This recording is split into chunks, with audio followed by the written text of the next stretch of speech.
Frères et sœurs, bonjour, bienvenue sur Viens et vois. Nous sommes bien mardi 13 décembre. Il fait froid.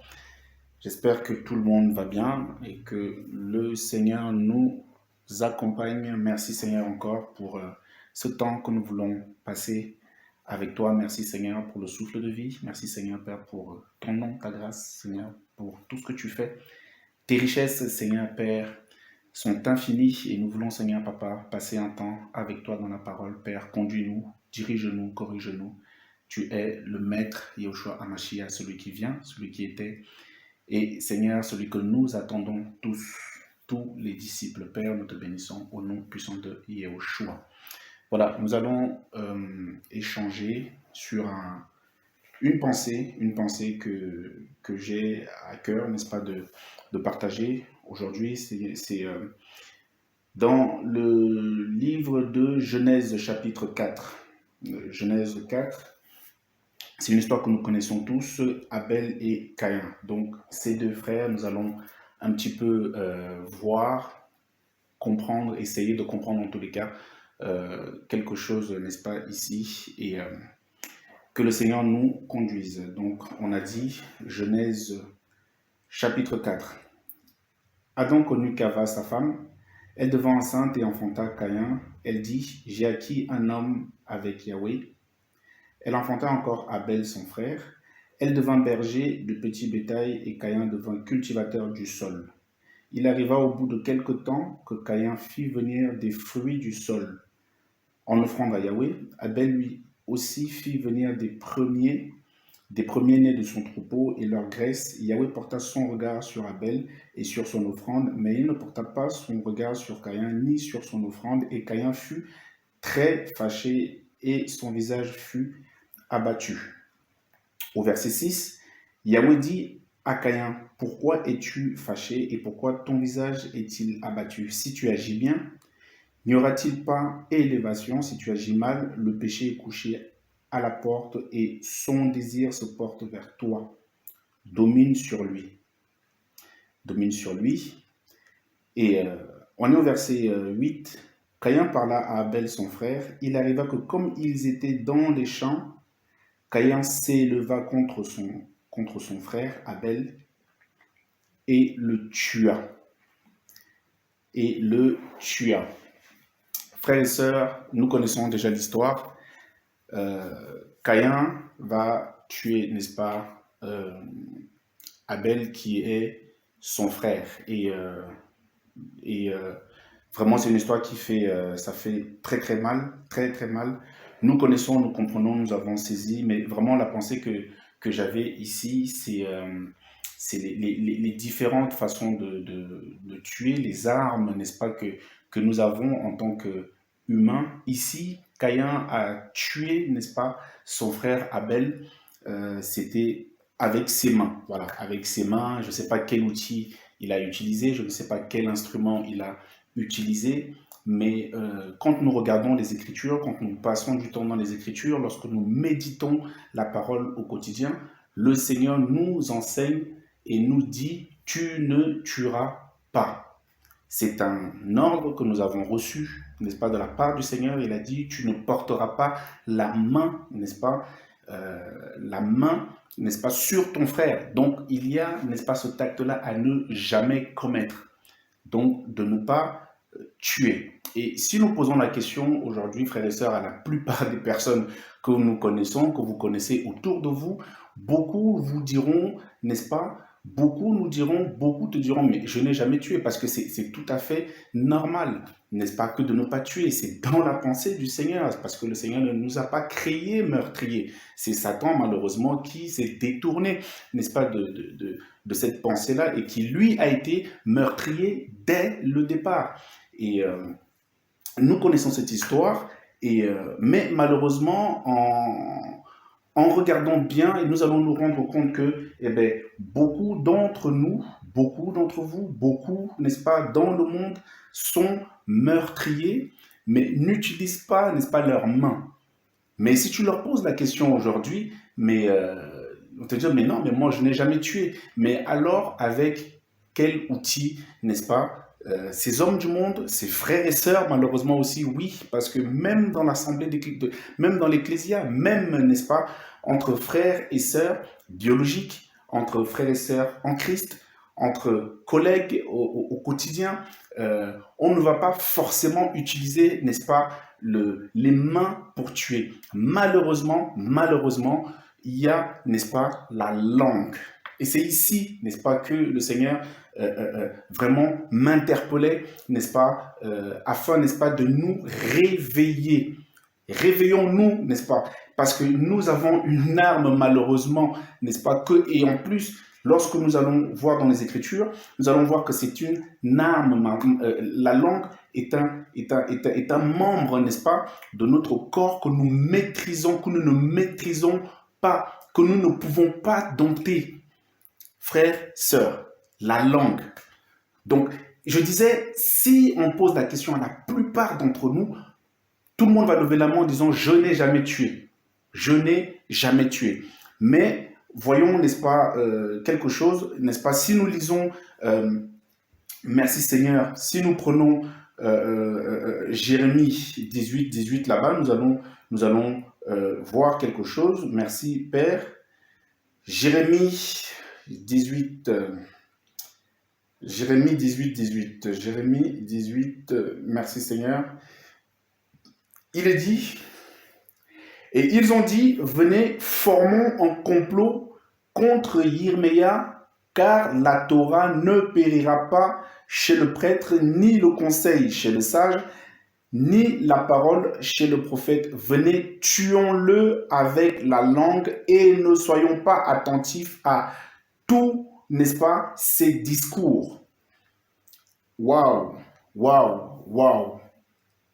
Les meurtriers, il y a des meurtriers, n'est-ce pas, qui ne sont soit, n'est-ce pas, ils sont conscients, n'est-ce pas, qu'ils sont meurtriers parce que ils vont passer du temps à mal parler des autres, à diffamer, à tenir des faux propos, n'est-ce pas, à tenir des propos mensongers, hein, à tenir des faux propos, n'est-ce pas, contre les autres frères et sœurs. Et il est dit, n'est-ce pas, que eux, par exemple, ici, alors on parle de eux, si nous prenons, n'est-ce pas, au verset 11, il est ici question, n'est-ce pas,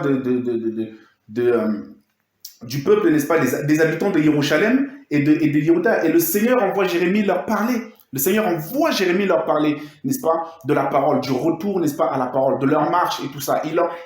Jérémie a un message pour eux. Mais eux, qu'est-ce qu'ils vont faire? Ils vont dire, complotons. Donc, eux, ils ont formé un conseil contre Jérémie, contre Yirmeya.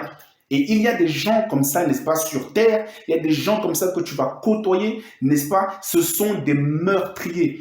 Mais si tu lui poses la question, as-tu déjà tué quelqu'un? Il va dire, non, j'ai les mains, n'est-ce pas, pures, j'ai les mains propres. Mais oui, mais tu as les mains propres, mais tu as la bouche sale, tu as la bouche pleine de sang, plein de venin, comme les Écritures nous disent, que la langue est un venin. Sachons, n'est-ce pas, maîtriser notre langue. Sachons, n'est-ce pas, que la langue, et ça fait mal. Alors, tu ne vas pas tuer une personne directement, n'est-ce pas, avec tes mains, parce que le Seigneur dira dans la parole, n'est-ce pas, que il a dit à Caïn, il nous a dit, n'est-ce pas, même à nous tous, je demanderai, n'est-ce pas, le sang, n'est-ce pas, de ton frère, n'est-ce pas, à Caïn, là-bas. Et il va dire, suis-je, n'est-ce pas, le gardien, n'est-ce pas, de mon frère. Waouh. Et remarquons, n'est-ce pas, quelque chose ici, c'est important. Alléluia, merci Seigneur. Vous allez voir que les personnes qui ont tué, que ce soit avec la langue, que ce soit, n'est-ce pas, avec les mains, la conséquence derrière, c'est quoi? C'est le mensonge. Pourquoi? Eh bien, parce qu'il faut cacher, n'est-ce pas, tes œuvres. Il faut cacher, n'est-ce pas, les œuvres des ténèbres. Regardez, ce sont eh bien, voilà pourquoi on parle de loups déguisés. Et ces personnes-là peuvent aussi marcher avec toi. Ces personnes-là, ce sont des gens que tu connais, ce sont des gens que tu as côtoyés, ce sont des gens, mais lorsque tu n'es pas là, ils t'envoient, n'est-ce pas, un venin.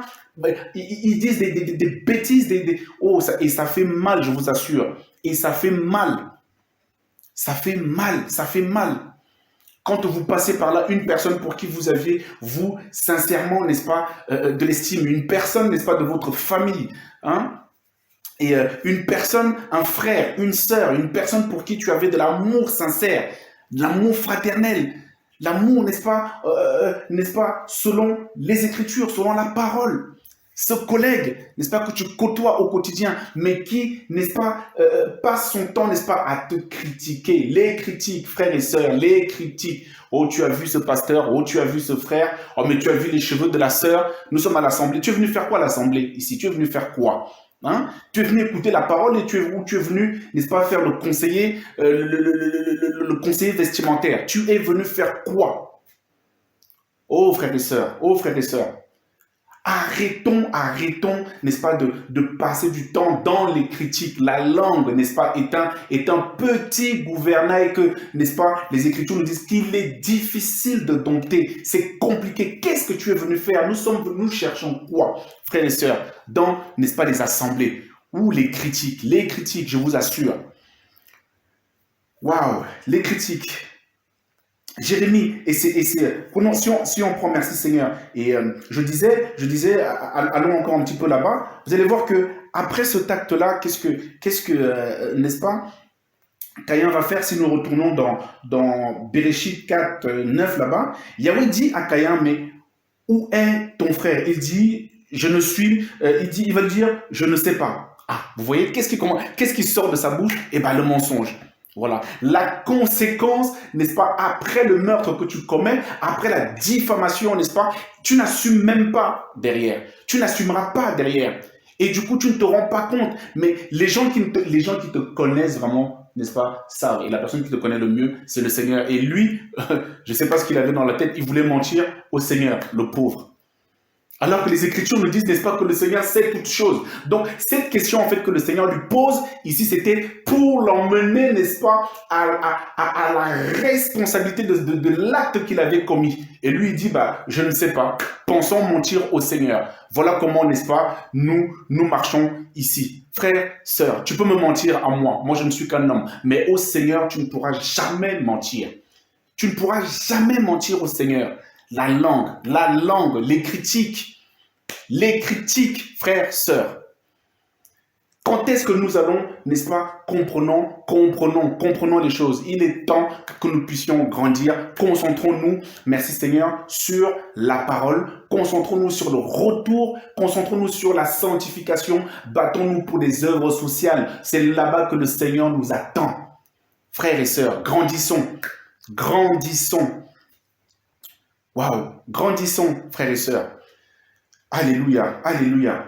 La langue, merci Seigneur, la langue. Jacques, nous allons prendre, n'est-ce pas? Parce que si on posait la question à tout le monde allait dire, mais moi, j'ai jamais tué. Mais oui, mais en fait, tu ne sais pas le temps que tu passes à parler de la sœur X, du frère Y, la sœur Géraldine, le frère José, le frère machin. Mais tu es en train, n'est-ce pas, et imaginez-vous un peu, et ce qui se passe souvent, moi, je l'ai connu, n'est-ce pas, personnellement, dans ma vie privée, et les critiques, je vous assure, sans trop rentrer dans les détails, j'ai mon épouse qui est tombée pratiquement en dépression à cause, n'est-ce pas, des critiques qui venaient, n'est-ce pas, de ma propre mère. Je vous assure, ça fait super mal.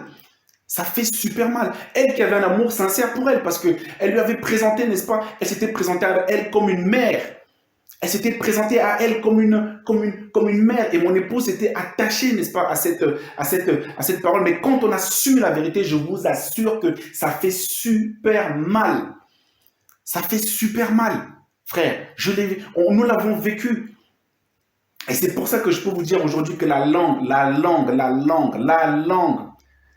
un instrument, un gouvernail, un muscle que nous ne savons pas gérer. On dit, alléluia, merci Seigneur, nous allons prendre Jacques 3, 8 là-bas, merci Seigneur. Tout ce que je veux, c'est aimer. Tout ce que je veux, c'est adorer. Jacques 3, 8, merci Seigneur, excusez-moi. Amen, amen, amen, amen. Il est dit, Jacques 3,8 là-bas, mais aucun humain ne peut dompter la langue. C'est un mal qui ne peut être, n'est-ce pas, contenu. Elle est pleine, n'est-ce pas, d'un venin mortel. Et la langue est pleine d'un venin mortel. Donc, c'est pour ça que je disais que si je nous pose la question aujourd'hui à chacun d'entre nous, as-tu déjà tué? Tu vas voir que tout le monde va dire non, moi, mes mains sont pures, et bien voilà, ben moi, je n'ai jamais tué personne. Mais oui, mais tu passes du temps dans la critique. C'est simplement que tu ne t'es même pas rendu compte, mais tu utilises un autre instrument pour tuer. C'est ta langue. C'est ta langue. Tu ne diffères en rien, n'est-ce pas, de Caïn. Tu ne diffères en rien, n'est-ce pas, de ceux... Pourquoi? Parce que qu'est-ce qui peut se passer? Tu vas critiquer une personne peut tomber dans la dépression et se suicider. Vous voyez un peu? Vous voyez, est-ce que nous comprenons ce qui peut se passer derrière? N'est-ce pas, derrière les critiques? Tu vas dire à une personne, mais t'es grosse, t'es machin, t'es moche, je sais pas quoi, je sais pas quoi, je ne sais pas quoi, et je ne sais pas quoi. Et mais voilà. Et la personne va, n'est-ce pas, prendre ça pour argent comptant et va dire, bon bah finalement, mais puisque c'est comme ça que je suis vu, puisque c'est comme ça que je suis, n'est-ce pas, eh ben, je ne mérite plus de vivre. Et voilà comment la personne va se suicider. Et tu vas, et toi, tu vas continuer à vivre. Et si on te pose la question, mais n'est-ce pas, as-tu mal parlé de cette personne? Oh non, mais non, non, non, moi ça va, moi ça va. Tu vas agir exactement, n'est-ce pas, comme Caïn qui avait tué, n'est-ce pas, son frère. Et lorsqu'on lui pose la question, est-ce que tu sais où est ton frère? Il va dire non, voilà. Donc, les conséquences, pour protéger, n'est-ce pas, votre meurtre, n'est-ce pas, sachons-le, c'est le mensonge qui accompagne, n'est-ce pas, les meurtriers. C'est le mensonge qui habille les meurtriers. Regardez, le monde nous enseigne. Tous ces meurtriers que nous voyons à la télévision, voilà, l'autre a tué sa femme, l'autre a tué son épouse et tout ça. Et qu'est-ce qu'il va faire? Lorsqu'on va aller chercher le corps, il va même aller chercher avec eux. Lui, il sait où il est. Hein? Il a caché le corps, n'est-ce pas, de son fils ou que je ne sais-je, mais il va faire semblant. Voilà, le mensonge, parce qu'il est habillé, n'est-ce pas, maintenant, il s'est devenu, n'est-ce pas, un loup déguisé. Un loup déguisé. Et il y en a beaucoup. Et il y en a beaucoup. Et de la part du Seigneur, le Seigneur vous voit et vous connaît. Il dit, je connais vos œuvres. Il n'y a rien de caché, n'est-ce pas? Il n'y a rien qui ne soit caché à mes yeux, que le Seigneur dit. Alléluia. Frères et sœurs, concentrons-nous, n'est-ce pas, sur la parole. Concentrons-nous sur nos familles. Éduquons nos enfants. Préparons-nous au retour du Seigneur. Préparons-nous, n'est-ce pas, à enseigner, n'est-ce pas, nos enfants, à grandir. En tous les cas, que le Seigneur soit béni. C'est la petite pensée, n'est-ce pas, que j'avais. Et vraiment, merci, que le nom du Père soit élevé, que le nom du Père soit béni, que chacun d'entre nous, n'est-ce pas, se prépare. Parce que notre Seigneur revient bientôt. Et à nous de nous dire au revoir, n'est-ce pas, sur votre chaîne. Viens et vois Yahushua.